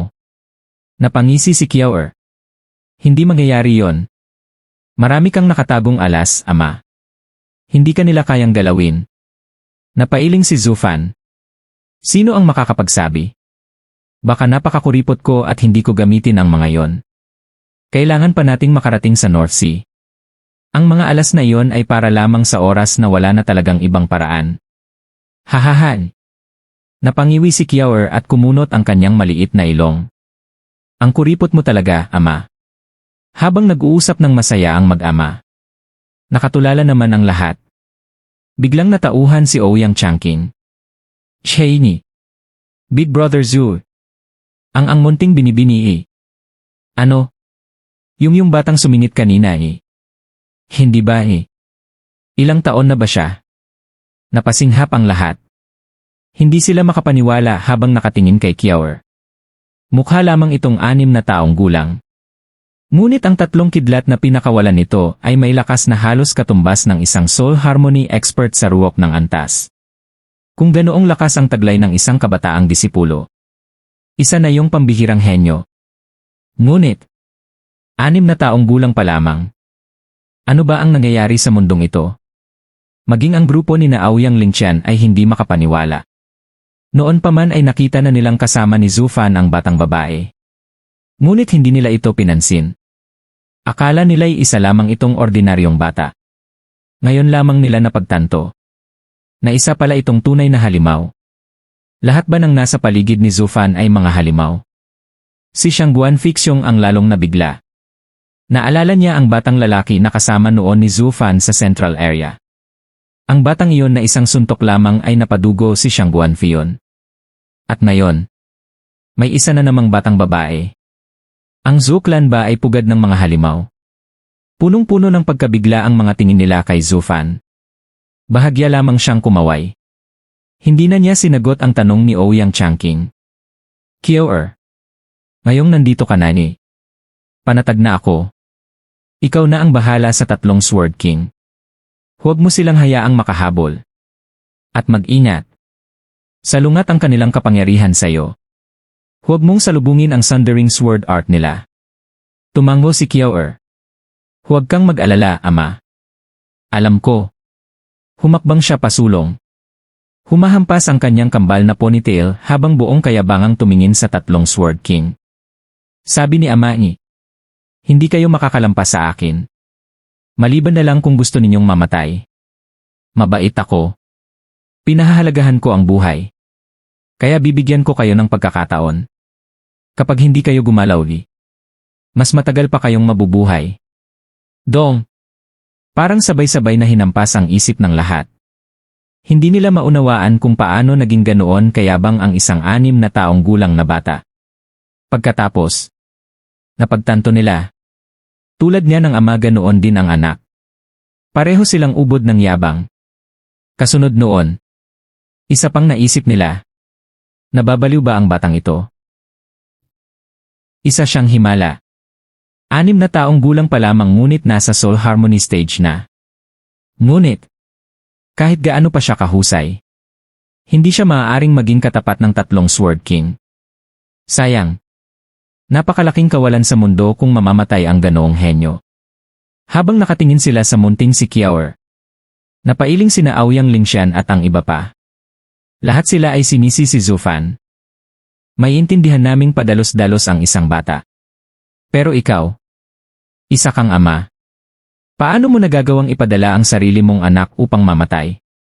Hindi na sila makaintindi. Ikinaway lamang ni Zufan ang kanyang kamay habang naglalakad palayo. 15 minuto na lang Makakarating na kayo sa teleportation array. Ihahatid ko kayo roon. Gusto ko ring masigurong ligtas nang nakaalis si Qingcheng. Nag-aalalang nagsalita si Ouyang Changqing. Big Brother Zhu, iiwan mo talaga rito ang pamangkin ko. Napatingin si Zufan sa kanya. Napangiti siya. Wala talagang hiya ang batang ito. Katulad ko noon. Naalala niya ang mga unang araw ng Luoklan. Kung paano niya kinapitan si Longjiu upang magkaroon ng matibay na sandigan. Dahil sa kapal ng kanyang mukha. Unti-unting lumakas ang Luoklan hanggang sa maging isa sa pinakamalalaking puwersa. Sa pagtingin niya kay Ouyang Changqing, parang nakita niya ang dating sarili. Napangiti siya. Brother Ouyang, hindi ba sinabi mong ang Zhou clan ang magiging pinakamalakas? Kung ganoon, panoorin mong mabuti. Ang tunay na lakas ng Zhou clan. Hindi na kailangang kumilos ng isang nakatatanda laban sa ilang Sword King. Hayaan na lang natin ang mga bata. Hahahan. Napasinghap ang lahat. Napakalaki talaga ng bibig ng taong ito. Ipinapaharap niya ang 6 na taong gulang na bata sa 3 Sword King. Mga Diyos ba ang Zhou clan? Si Zufan lamang ang nagpatuloy sa paglalakad. Ang lahat ng iba pa ay nanatiling nakatayo. Hindi nila maalis ang kanilang tingin kay Qiao'er. Gusto nilang makita kung hanggang saan ang kaya ng batang ito. Tahimik na hinigpitan ni Ouyang Lingshan, Murong Li at Shangguan Fixiong ang hawak sa kanilang Divine Sword. Kapag hindi kinaya ni Qiao'er, sila mismo ang sasalo. Hindi nila kayang hayaang isang 6 na taong gulang na bata ang mamatay para sa kanila. Samantala, hindi man lamang isinama sa isip ng 3 Sword King si Qiao'er. Matapos makita ang lakas ng kanyang kidlat. Alam nilang nasa Soul Harmony stage lamang siya. Hindi siya mahalaga. Ang tunay nilang target. Si Zufan. Ngumisi ang isa sa mga Sword King. Brother yon. Una nating balak ay kunin ang ulo ng batang iyon. Pero ngayon, ang 3 matandang ito mismo ang nagdala sa atin ng Divine Sword. Kapag isinama natin sila sa Patriarch, mas malaki ang gantimpala. Baka pagkatapos niyang pag-aralan ang Divine Sword, ipamana pa niya iyon sa atin. Kapag nangyari iyon tayo ang magiging pinakamalakas sa 9 Sword Kings. Wala nang makakatapat sa atin. Tumango si Beiliu yun. Ano pa ang hinihintay nyo? Patayin silang lahat. Kunin ang Divine Sword. Tumawa ang 3 Sword King. Agad silang sumugod kina Ouyang Lingshan at Zufan. Ni hindi man lang nila pinansin si Qiao'er. Humigpit ang hawak ni Ouyang Lingshan sa kanyang espada. Halika! Kailangan ninyong lampasan muna ang aming bangkay bago ninyo makuha ang aming mga espada. Humalakhak si Beiliu yun. Iyon naman talaga ang pakay namin. Hahaha! Itinaas niya ang kanyang kamay. Kumidlat ang napakalakas na sword ki. Nahati ito sa 3 bahagi. At sabay-sabay na rumagasa. Namutla ang 3 may hawak ng Divine Sword. Tumulo ang malamig na pawis sa kanilang noo. Mahigpit nilang itinaas ang kanilang Divine Sword upang salubungin ang pag-atake. Ngunit bago pa magsalpukan, isang gintong liwanag ang biglang bumaril mula sa ibaba. Napasinghap si Beiliu yun. Ano yon? Boom! Bago pa siya makapag-isip, sumabog ang naglalagablab na gintong apoy. Parang nabutas ang mismong kalangitan. Nagbanggaan ang gintong apoy at ang 3 sword ki. Isang napakalaking pagsabog ang yumanig sa buong kalangitan. Nabalot ng nakakasilaw na gintong apoy ang langit. Ang shockwave ay kumalat ng libu-libong milya. Lahat ng madaanan nito ay natupok. Kahit sina Ouyang Lingshan ay natamaan ng natitirang puwersa. Kahit may proteksyon ng Divine Sword, napaubo pa rin sila ng dugo. Ngunit bago pa man bumagsak ang dugo sa lupa, natupok na ito sa ere. Si Qiao'er lamang ang nakatayong nakangiti. Humahampas ang kanyang kambal na ponytail sa mainit na hangin. Wala man lang siyang natamong pinsala. Samantala, Hindi man lang lumingon si Zufan. Patuloy lamang siyang naglakad. May bahagyang ngiti sa kanyang labi. Ito ang ipinagmamalaki ninyong pinakamalakas na angkan. Hahahan. Plop. Nilamon ng naglalagablab na gintong apoy ang buong kalangitan. Bigla na lamang tumilapon ang tatlong Sword King. Wasak ang kanilang anyo, puno ng sugat ang kanilang katawan, at maging ang kanilang maiitim na buhok ay nasunog ng apoy. Sunod-sunod silang nagsuka ng dugo. Nang sa wakas ay mapatatag nila ang kanilang hininga. Namumutla na silang parang bangkay. Naglaho ang dating kumpiyansa at mapanuyang ngiti sa kanilang mga mukha. Ang natira na lamang ay takot at matinding pagkabigla habang nakatitig sila sa naglalagablab na gintong apoy. At sa inosenteng batang babae na nakatayo sa likod nito. Sa kanilang mga mata. Ang 6 na taong gulang na batang iyon ay tila isang demonyo na nakangiti. Kahit gaano pa sila humanga sa kanya kanina. Hindi nila kailanman inasahang magiging ganoon siya kalakas. Isang atake lamang. At napaurong silang tatlo habang duguan. Ay impossible ito. Nanginginig ang kanilang mga mata. Kumakabog ang kanilang mga dibdib. Nagnininga sa kanilang mga mukha ang refleksyon ng gintong apoy. Nanghihina ang kanilang mga binti. Naglaho ang lahat ng kanilang tapang. Tatlong Sword King. Ang sabay-sabay na napaurong at nasugatan. Kung ilan pang ganoong pag-atake ang tumama. Kahit sila ay mamamatay. Ang batang iyon ay isa lamang makinang pangpatay. Lintik na baliyuyu. Napakalayo ng ulat niya sa totoong lakas ng kalaban. Kung ganito kalakas ang batang babae, paano pa kaya ang ama niya? Lalong lumubog ang kanilang mga puso. Ayaw na nilang isipin pa ang sagot. Samantala, malakas na tumawa si Kiaor. Hahaha! Nakita ninyo ang lakas ko. Ipinagmalaki niya ang sarili habang sumisiklab ang gintong apoy sa kanyang harapan. Makinig kayong mabuti. Babala pa lamang iyon. Kapag sumulong pa kayo ng isang hakbang ako ang makakaharap ninyo. Napatalon sa kaba ang puso ng tatlong Sword King. Hindi nila namalayang sabay silang umatras ng isang hakbang. Kung nakita lamang iyon ng buong imperial na pamilya ng Central Area. Hindi sila makapaniwala. Tatlong makapangyarihang Sword King. Tinakot lamang ng isang 6 na taong gulang na bata. Ngunit, ganito talaga ang katotohanan. Napakapanganib ni Kiaor. Kahit ang isang Sword King ay hindi nangahas na lapitan siya. Nakalawit ang panga ni Ouyang Changqing. Tuluyan siyang natulala. Ngayon lamang siya naniwala sa sariling mga mata. Napakalakas ng batang ito.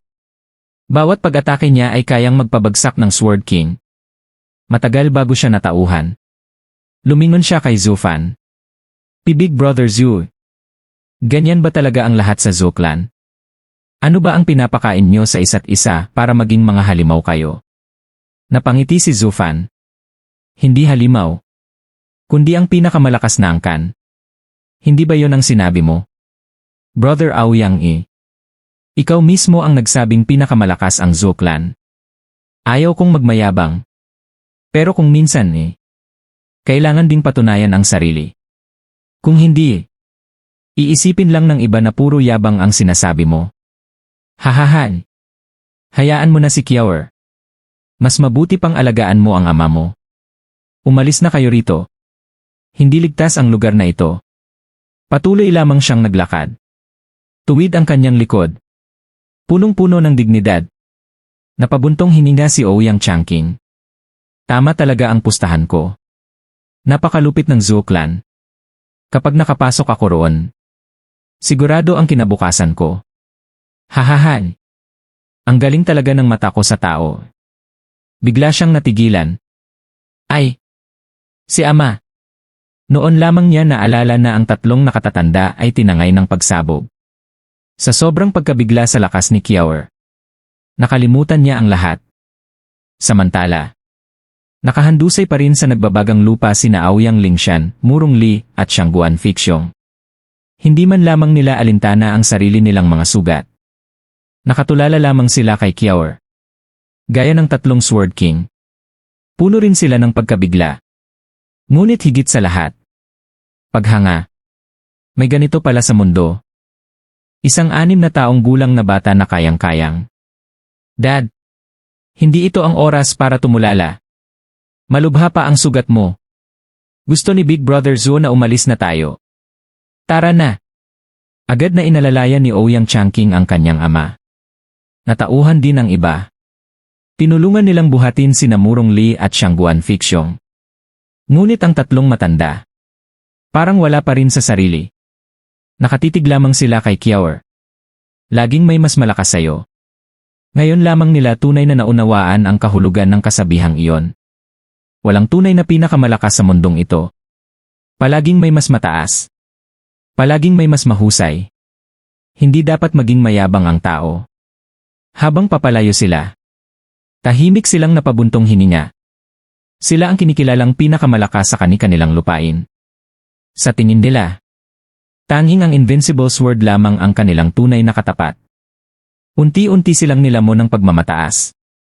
Ngunit, isang 6 na taong gulang na bata ang gumising sa kanila. Ipinakita ni Kiawer na napakarami pang kabataang henyo sa mundong ito. Mga henyong hindi na kayang abutin ng matatandang tulad nila.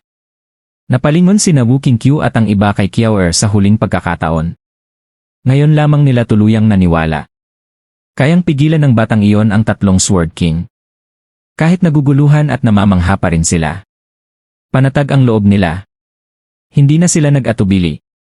Agad nilang inalalayan ang tatlong nakatatanda at sinundan si Zhu Fan. Lumapit si Elin kay Zhu Fan. Mahina siyang bumulong. Elder brother. Gumamit ba si Kiawer ng Dragon Breath Pill? Ilan ang dala niya? Kapag sunod-sunod niyang ginamit iyon, walang makakapigil sa kanya. Napangiti si Zhu Fan. Huwag kang mag-alala. 10 ang ibinigay sa kanya ng Dragon Ancestor. Sa tingin ko 3 pa lamang ay sapat nang pumatay sa tatlong Sword King. Napasinghap si Yelin. 10? Master. Napakapaborito niya talaga si Kiawer. Noong huli, 2 lang ang ibinigay niya sa akin. Ngayon, 10 agad. At mas malalakas pa. Sabi pa niya napakahirap daw gumawa ng Dragon Breath Pill. Sinungaling pala. Mas mahal niya talaga ang batang iyon kaysa sa akin. Napailing si Zhu Fan. Hindi iyon. Napilitan ko lang siyang magbigay. Mapanganib kasi ang misyong ito. Kaya binigyan niya tayo ng kaunting panangga. Nagulat si Yelin. Mapanganib? Elder brother. Hindi ba nagmamadali kang isara ang World Wine Tunnels? Bakit ka pumunta sa Northern Lands? May maitutulong ba ako? Umiling si Zhu Fan. Malamang wala. Sa totoo lang pumunta ako sa North Sea upang hanapin ang Heaven Sealing Sea. Pero balita ko'y napakasama ng ugali nito. Galit na galit ito sa mga tao. Kaya naghanda ako. Mas maraming tao ang haharap dito. Mas lalong magiging mapanganib. Ayaw kong masayang ang buhay niyo. Kailangan kong tingnan muna ang sitwasyon. At alamin kung paano ko siya mapapapayag. Naalala ni Yelin ang lakas ng kanyang guro. Tahimik siyang tumango. Wala na siyang sinabi pa. Samantala, mabilis na nagtungo ang grupo sa teleportation array. Ang tatlong Sword King ay nakatingin lamang sa likod ng naglalagablab na gintong apoy. Mahigpit ang pagkakakuyom ng kanilang mga kamao. Kung gusto nilang habulin ang grupo, kailangan muna nilang lampasan si Kiawer. At ang malamig nitong ngiti. Ngunit, takot sila. Napakapambihira ng batang iyon. Pero mas nakakatakot ang ama niya. Paano kung mas malakas pa siya? Lalong nawalan ng gana ang tatlo. Lintik ka talaga, Baliyuyu. Dahil sa maling ulat mo kami ang napahamak. Kung hindi lang sana namin sila inaway. Ngayon, kailangan na talaga silang patayin. Pero paano? Lalong kumunot ang kanilang mga noo. Paulit-ulit nilang isinumpa si Baliyuyu. Hush! Biglang umihip ang isang malakas na hangin. Isang matangkad na figura ang lumitaw sa likuran nila. Isang matanda at mabagsik na tinig ang umalingaw-ngaw sa himpapawid. Ano ang nangyayari rito? Bakit napakalaki ng kaguluhan? Nanginginig na napalingon ang tatlong Sword King. Sabay-sabay silang yumuko. Patriarch! Pagbati po, Patriarch! Hush! Sa isang kisapmata, lumitaw si Invincible Sword sa harap ng tatlong Sword King. Malamig ang kanyang mga mata habang sinulyapan ang paligid. Ano ang nangyari rito? Magulat kayo. Nagkatinginan ang tatlo bago agad yumuko. Patriarch. Pinipigilan po namin si Zufan at ang grupo ni Aoyang Lingshan, ang tatlong may hawak ng Divine Sword. Bahagyang nanginig ang balbas ni Bai Liutian. Pagkatapos ay ngumiti siya. Magaling. Kung ganoon. Nagtipon-tipon pala sa isang lugar ang mga ulong gusto ko At ang mga Divine Sword. Nasaan na sila ngayon? Napakibot ang mukha ng tatlo. Nakatakas po Biglang nanginig ang buong katawan ni Bai Liutian. Pumangit ang kanyang mukha sa matinding galit. Nakatakas? Paano sila nakatakas? Noong Hindi pa man nakakatapos magsalita ang tatlo. Muli silang pinutol ni Bai Liutian. At bakit nakatayo pa rin kayo rito na parang mga inutil? Bakit hindi nyo hinahabol? Nagkatinginan ang tatlong Sword King. Mapait ang kanilang mga mukha. Sa wakas ay naglakas loob si Bai Liuyon na ituro si Kiaor. Patriarch. Nabigo po kami. Pinigilan po kami ng batang iyon. Wala po kaming nagawa. Maawa po kayo sa amin. Isang batang babae. Bahagyang naningkit ang mga mata ni Bai Liutian. Sinuri niya si Kiaor mula ulo hanggang paa. Ito ang batang sinasabi ninyong pumigil sa inyong tatlo. Opo, Patriarch. Palagi siyang kasama ni Zufan. Mukha lang siyang inosente, cute, at masayahin. Ngunit ang tunay niyang Hindi pa man natatapos ang kanyang salita. Biglang sumabog ang isang nakakatakot na puwersa. Parang mga basahang itinapon. Tumilapon ang tatlong Sword King. Muli silang nagsuka ng dugo. Lalong namutla ang kanilang mga mukha. Nag-aapoy sa galit ang mga mata ni Bai Liutian. Hindi ko kailangan ng mga dahilan. Isa lamang maliit na bata ang pumigil sa inyo. Wala kayong silbi. Opo. Malalim na yumuko ang tatlo. Hindi na sila nangahas pang magsalita. Pagkatapos ay ibinaling ni Bai Liutian ang kanyang tingin kay Kiaor. May malamig na ngiti sa kanyang labi. Hahahan. Hindi pala katang-isip lamang ang Devil Mountain. May katotohanan pala ang kanilang reputasyon. Batang babae. May talento ka. Nagawa mong pigilan ang tatlong iyan. Kahit basura naman talaga sila. Nagtaas ng baba si Kiaor. Punong-puno ng pagmamataas ang kanyang mukha. Siyempre. Hindi lang kasi marunong makinig ang tatlong iyon. Kaya itinuwid ko sila. Matandang hukluban. Kung ayaw mong mamatay, umalis ka na sa harapan ko. Sabi ni Daddy. Walang sinuman sa inyo ang makakatawid sa linyang ito. O ano ang mangyayari? Nakangiting tanong ni Bai Liutian. Ngumisi si Kiaor.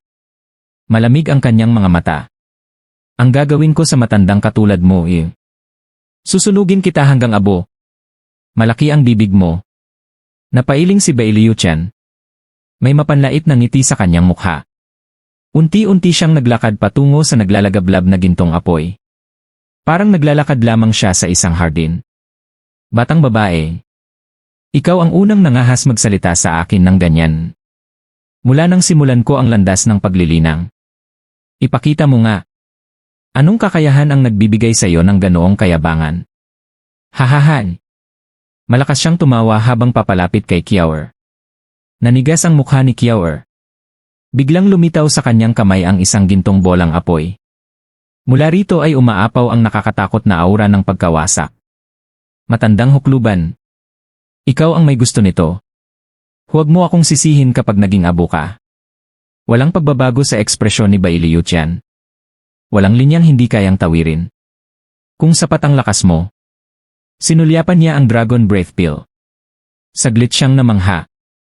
Pagkatapos, lalong bumilis ang kanyang paglalakad. Hindi na siya makapaghintay. Ganyan pala ang nagpabagsak sa tatlong walang silbing iyon. Hahahan. Hindi masama. Ramdam ko ang napakalaking kapangyarihan. Ngunit hindi ito sarili mong lakas. Gayunpaman ipinapakita nitong hindi pangkaraniwan ang Devil Mountain. Gusto kong makaharap ang isang tunay na eksperto mula roon. Kahit mamatay pa ako pagkatapos wala na akong pagsisisihan. Ngumisi si Kiaoer. Makakaharap mo nga. Ngayon din. Kumislap ang kanyang mga mata. Agad niyang inihagis ang Dragon Breath Pill. Boom! Parang isang gintong bulalakaw. Sumugod ito kay Bailiutian. Kasabay nito, isang napakalaking pagsabog ang yumanig sa buong kalangitan. Libo-libong milya ang inabot ng nakakawasak na shockwave. Nilamon ng gintong apoy ang kalahati ng Sea Bright Sect. Maging ang mga sinaunang gusaling tumagal ng libo-libong taon. Naging abo. At si Invincible Sword. Tuluyang nilamon ng naglalagablab na apoy. Patriarch! Napasigaw ang tatlong Sword King. Ngunit, walang sumagot. Unti-unting lumubog ang kanilang mga puso. Hindi kaya natupok ang Patriarch. Natulala silang tatlo. Samantala, masayang humagigik si Kiaoer. Ayan ang napapala mo. Pinilit mo kasing tumawid. Kanina pa gusto mong makakita ng tunay na eksperto ng Devil Mountain. Masaya ka na? Ako mismo ang eksperto ng Devil Mountain. Kaya magpira-piraso ka na. Hehehe. Ngunit, mula sa loob ng naglalagablab na apoy, isang matandang tinig ang umalingaw-ngaw. Punong-puno ng paghamak. Hahahan. Ang tunay na eksperto ay gumagamit ng sarili niyang kapangyarihan upang baguhin ang mundo. Batang babae, may talento ka. May potensyal kang maging dakilang eksperto. Ngunit sayang, napakalayo mo pa. Umaasa ka lamang sa lakas ng iba. Hayaan mong ipakita ko sa iyo kung ano ang tunay na eksperto. Rumble. Biglang kumulog ang kalangitan. Isang napakalaking alon ng espada ang humati sa gintong apoy. Unti-unting lumitaw si Bailiutian. Naglalakad pa rin siya. Parang walang nangyari. Bawat hakbang niya ay may kasamang dagundong ng kulob. Boom! Sa isang iglap, naglaho ang gintong apoy. Pinalitan nito ng isang napakalawak na bagyong kulay ube. Kumikidlat ang buong kalangitan. Si Bailiutian ang naging hari ng unos. Habang naroon siya, hindi na muling makakapagliyab ang gintong apoy. Patriarch! Masayang sumigaw ang tatlong Sword King. Samantala, napalunok si Kiaoer.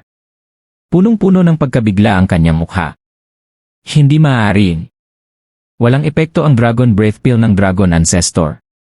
Aano ba talaga siya? Ngumiti si Bailiutian. Dragon Breath Pill. Iyan pala ang ipinukol mo. Kumikislap ang kanyang mga mata sa pananabik. Patuloy siyang lumalapit. Ang laruang iyan sapat upang patayin ang isang Sword King. Nakapagpamanhid pa nga ito sa akin. Hahahan. Ilang taon na ang lumipas mula nang may makapagparamdam sa akin ng ganoong bagay. Gusto kong malaman, sino ang gumawa ng Dragon Breath Pill na ito? Ngunit kahit gaano pa ito, boom! Muling yumanig ang kalangitan sa isang napakalakas na pagsabog. Mula sa pangalawang Dragon Breath Pill na inihagis ni Kiaoer kay Bailiutian, sumiklab na naman ang nakapapasong gintong apoy. Ngunit sa kasamaang palad, katulad ng nangyari kanina, pagkatapos ng ilang saglit, muling kumislap ang lilang kidlat. Isa-isang winasak nito ang naglalagablab na apoy hanggang sa wala nang natira. Ang tanging naiwan ay ang rumaragasang kidlat na patuloy na gumuguhit sa kalangitan, tila umaawit sa pagdating ng isang tunay na hari. Samantala, wala man lang ni isang hibla ng buhok ni Bailiutian ang nagulo. May bahagyang ngiti sa kanyang mukha habang dahan-dahan siyang lumalakad palapit kay Kiaoer. Batang babae, maaaring mapigilan ng laruan mong iyan ng iba. Ngunit hindi ako. Nakikita mo ba kung bakit? Hahahan. Dahil mas malakas ako. Ang lahat ng batas limitasyon at mga tuntunin ng mundong ito ay walang halaga sa isang tunay na makapangyarihan. At isa ako roon. Nanginig si Kiaoer.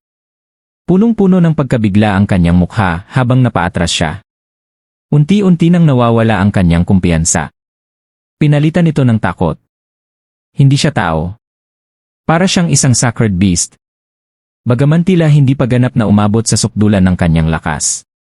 Gayunpaman, hindi pa rin makapaniwala si Kiawer na may ganitong halimaw na umiiral sa mundong ito. Maliban siyempre sa kanyang ama. Si Zufan ay may minanang pamana ng isang sovereign. Ngunit ang matandang ito. Biglang lumaki ang mga mata ni Kiawer. Tinitigan niya ang papalapit na si Bai Liuqian. O baka, naunawaan niya ang tunay na diwa ng Sword Sovereign. Biglang naging malinaw sa kanya ang lahat. Kaya pala napakalayo ng agwat ni Invincible Sword sa ibang Sword King. Naabot na niya ang pinakapuso ng Sundering Sword Art. Naunawaan niya ang pundasyon nito. Kahit si Zufan, hindi pa naaabot ang antas na yon. Maraming ang pamana ang natutunan ni Zufan. Ngunit bawat isa ay natikman lamang niya. Hindi pa niya lubusang sinusuri ang tunay na diwa ng bawat landas. Samantala, si Bai Liuqian, iisa lamang ang kanyang sinundan. Ang Sundering Sword Art. Kahit bahagi lamang ito ng tunay na pamana ng Sundering Sword. Sapat na yon upang maging pinakamakapangyarihang tao sa mortal na daigdig. Pareho silang naglalakad sa landas ng mga sovereign. Ngunit, alin kaya ang mananaig? Ang maraming landas na tinahak ni Zufan? O ang isang landas na lubos na pinag-aralan ni Bai Liuqian? Hindi pa yon masasagot. Ngunit sa ngayon, mas malawak ang pananaw ni Zufan. Samantalang si Bai Liuqian ay nakatuon lamang sa isang sining. Kaya naman hinahanap ni Zufan ang iba pang Divine Sword.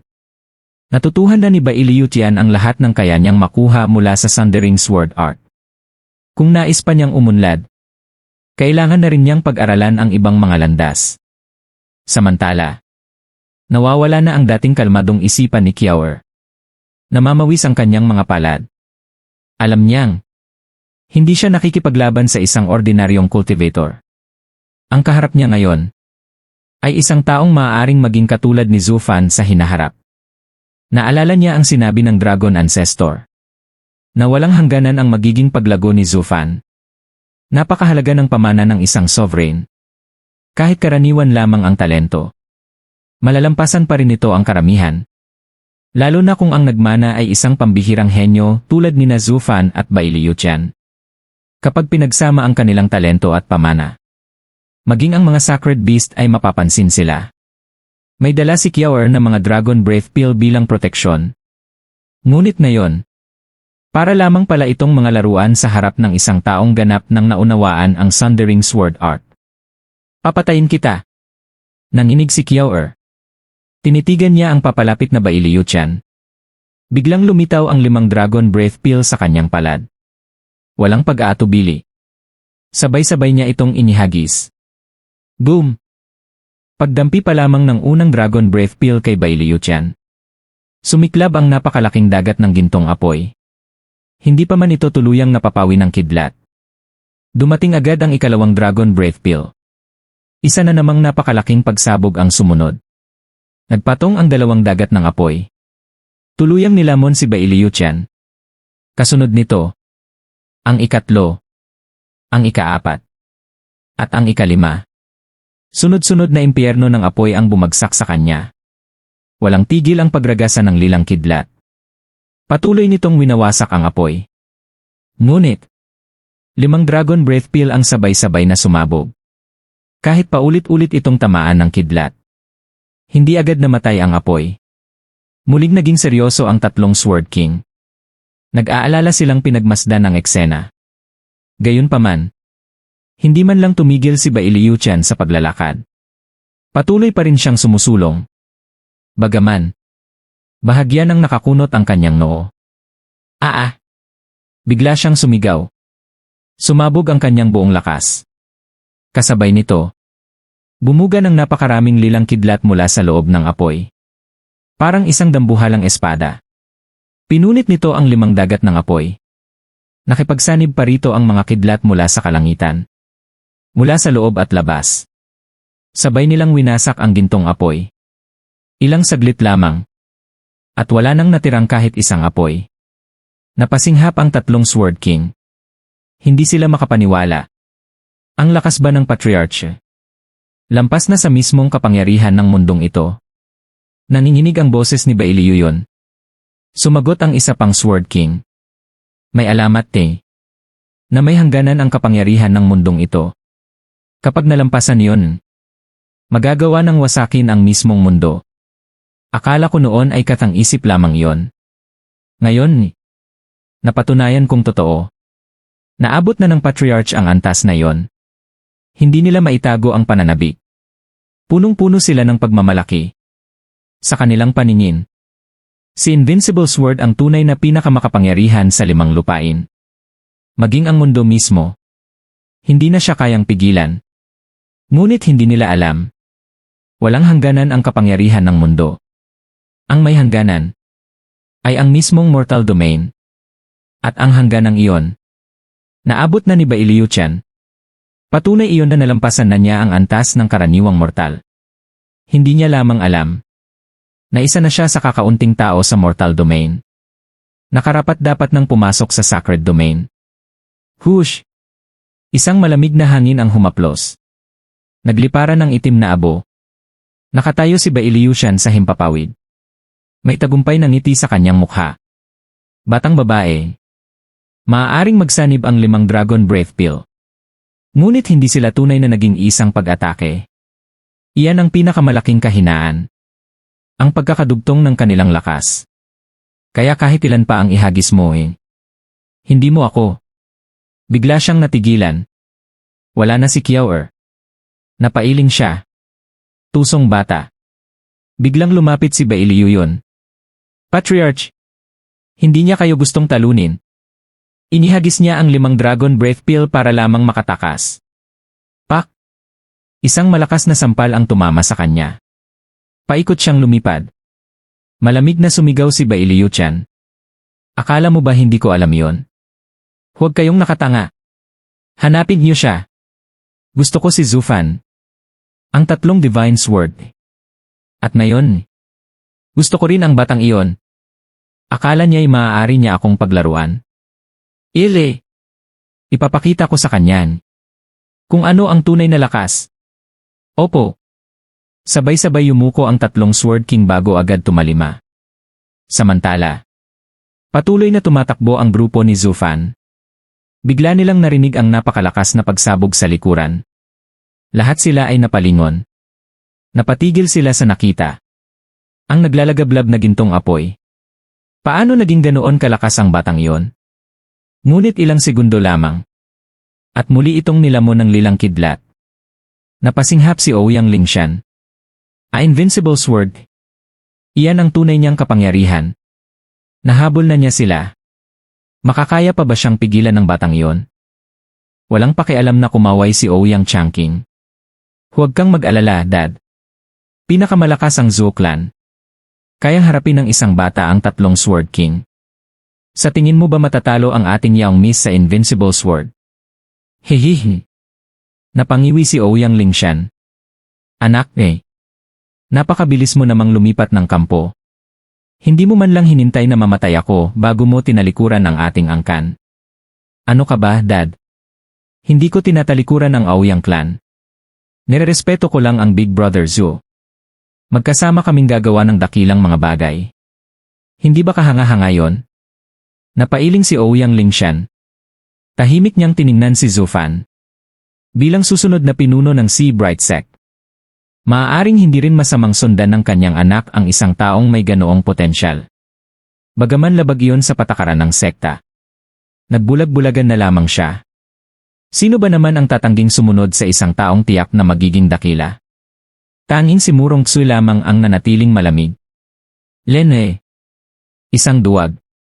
Sumasama sa mga demonyo. Boom!